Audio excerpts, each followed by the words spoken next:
Hei, kalian menungguin material Artrex ya yang translate Indo di Mangaton. Tapi update-nya lama banget. Ya udah sini, lihat di sini aja, oke? Di sini aja, iya di sini aja. Tapi maaf ya, aku cuma ngelanjutin dari chapter 153. Aku nggak dari awal. Oke, nggak apa-apa kan? Nggak apa-apa lah. Oke, silakan menikmati chapter 154. Ada pepatah, pertapa sejati tinggal di tempat yang ramai. Demikian pula beberapa ahli yang pandai mencuri suka menyembunyikan hal-hal di tempat yang tampaknya biasa yang sangat mudah untuk dilupakan. Ini bukan cara yang buruk, ucap Pimi. Mungkinkah mendiang kaisar telah mengantisipasi bahwa gudang Yan mungkin akan diambil oleh orang lain?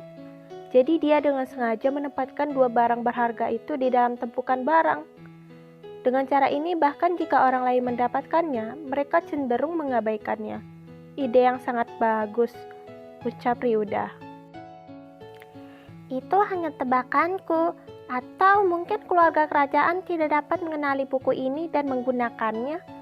Berpikir akan sangat disayangkan jika dibuang, jadi mereka hanya memasukkannya ke dalam gudang, ucap Pimi lagi.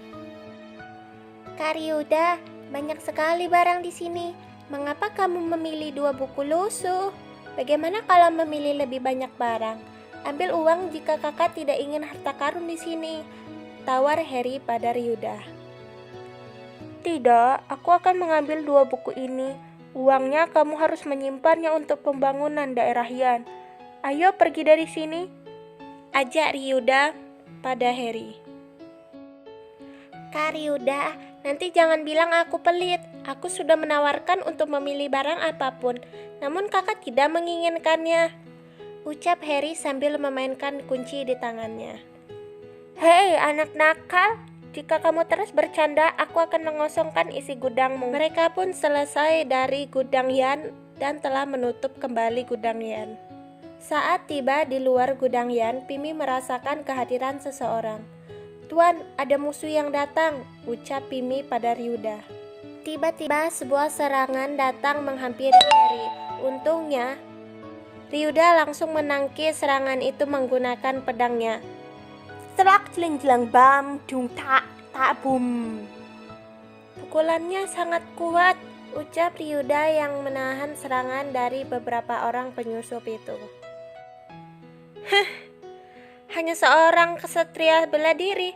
Bagaimana dia bisa menahan pukulan dariku? Ucap salah satu penyusup yang tak menyangka Ryuda menahan serangannya.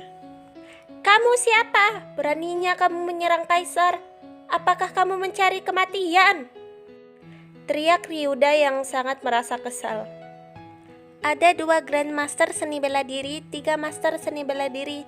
Tuan, kamu harus hati-hati, ucap Pimi memberitahu pada Ryuda. Harry, mereka datang untukmu bersembunyi sekarang, ucap Ryuda menyuruh Harry untuk bersembunyi. Para penyusup itu pun mulai menyerang Ryuda dan Harry secara bersamaan.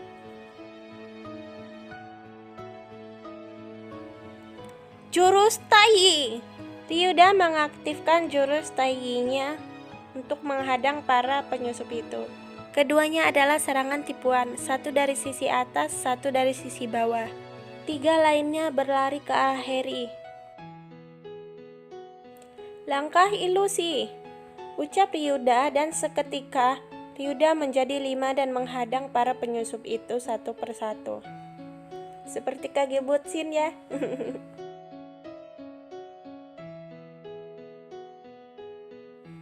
Ilusi, para penyusup itu pun terkejut. Namun mereka tak memberhentikan serangan mereka dan terus menyerang Ryuda. Klang klang bam clang. Ryuda yang menerima serangan bertubi-tubi akhirnya memuntahkan darah. Kamu menghentikan kami berlima pada saat yang sama. Lumayan. Tapi sayangnya kamu hanya seorang ksatria seni bela diri. Apakah kamu bisa menang melawan kami? Ucap penyusup yang mencoba menyerang Ryuda. Tentu saja tidak. Aku bahkan tidak bisa mengalahkan Grandmaster seni bela diri. Apalagi kalian berlima, ucap Ryuda sambil terus menahan pedang musuhnya. Tapi, apaku harus menang? Penyusup yang mendengar perkataan Ryuda pun merasa bingung. Maksud kamu apa? Tanya penyusup itu. Di sisi lain, Harry tiba-tiba mengucapkan kata, Mr. Oyang, tolong! Seketika tubuhnya dialiri oleh aliran chi. Penyusup yang menyadari Harry menggunakan mantra langsung terkejut. Mantra transmisi suara, ucapnya terkejut. Hentikan dia! Ucap penyusup itu dan mereka pun beramai-ramai menghajar Harry. Rintih Harry dengan tubuh yang berkeringat.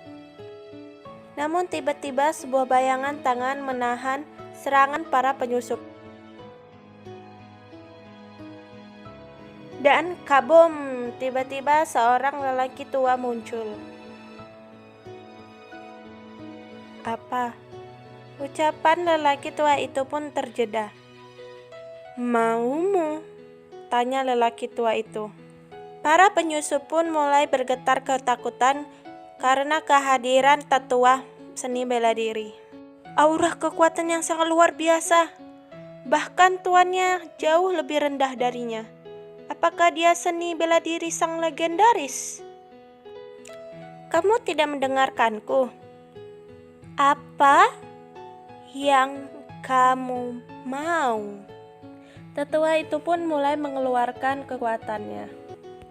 Ayo bubar dan mundur. Para penyusup itu pun untuk kabur. Berhenti. Sang tetua pun menangkap mereka menggunakan rantai dari tenaga dalamnya. Apa yang terjadi? Aku tidak bisa bergerak. Ucap para penyusup itu ketakutan. Jatuh, ucap sang tetua, dan mereka semua pun langsung terjatuh ke bawah. Bang, bang, bang, kedebu, kedebu, bu. Gerakan apa sebenarnya ini? Aku juga dikejar oleh seorang tetua seni bela diri, tapi itu jauh dari level ini. Tanya Ryuda yang terkejut dan terkagum-kagum. Tapi ada 2 master seni bela diri di antara mereka yang levelnya hampir sama dengan master. Ucap Ryuda di dalam hati. Meski dua seni bela diri dan master seni bela diri tampaknya beda hanya pada 1 tingkat, jarak di antara mereka sangat besar karena tetua seni bela diri memiliki jiwa bela diri, ucap Pimi. Orang biasa hanya bisa melatih fisik mereka, tetapi tetua seni bela diri telah mencapai puncak dan fisik mereka.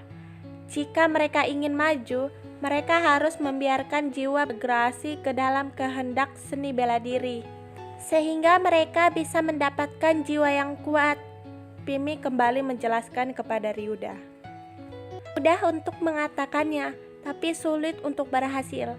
Dengan populasi 340 juta negara yang telah berdiri selama 1000 tahun, tetapi masih belum ada tetua seni bela diri. Meskipun lokasinya yang sangat terpencil dan kurang sumber daya menjadi alasan utama, itu sudah cukup untuk membuktikan sulitnya menjadi seorang tetua seni bela diri, ucap Pimi lagi. Aku pikir itu berlebihan. Aku tahu lebih dari 1 tetua seni bela diri, seperti 2 orang yang melindungi Sui Jiang, Suen Jili dari sekte Haotiang, 2 orang yang dibawa oleh Harry dan guruku. Siapa yang melampauinya? Apakah itu benar-benar langka? Tanya Harry tak percaya. Jumlah manusia di benua itu diukur dalam triliunan. Tentu saja jumlah tetua bela diri tidak sedikit, ucap Pimi. Sayangnya mereka hanyalah tetua seni bela diri semu. Pimi menjelaskan lagi kepada Ryuda. Apakah ada dominator seni bela diri semu? Tanya Ryuda. Ada, seni bela diri Pesudo, jawab Pimi. Aura tetua seni bela diri akan menghalangi ksatria dan membuatnya tunduk secara alami. Bahkan jika tingkatnya tidak sebaik tingkat orang suci, seni bela diri dan dewa seni bela diri, dia akan dihormati, termaksud kaisar manusia. Ucap Pimi lagi menjelaskan lebih dalam kepada Ryuda. Labang identitas sang tetua, seni bela diri bukanlah jiwa, tetapi tahta seni bela diri, ucap Pimi. Oke, sampai sini aja ya. Aku ini ngegas 2 chapter 154 dan chapter 155. Oke, sampai jumpa di chapter selanjutnya. Oh ya, jangan lupa dukung ya dengan cara klik like, subscribe, dan hidupin loncengnya ya, loncengnya biar bunyi telilut, dadah.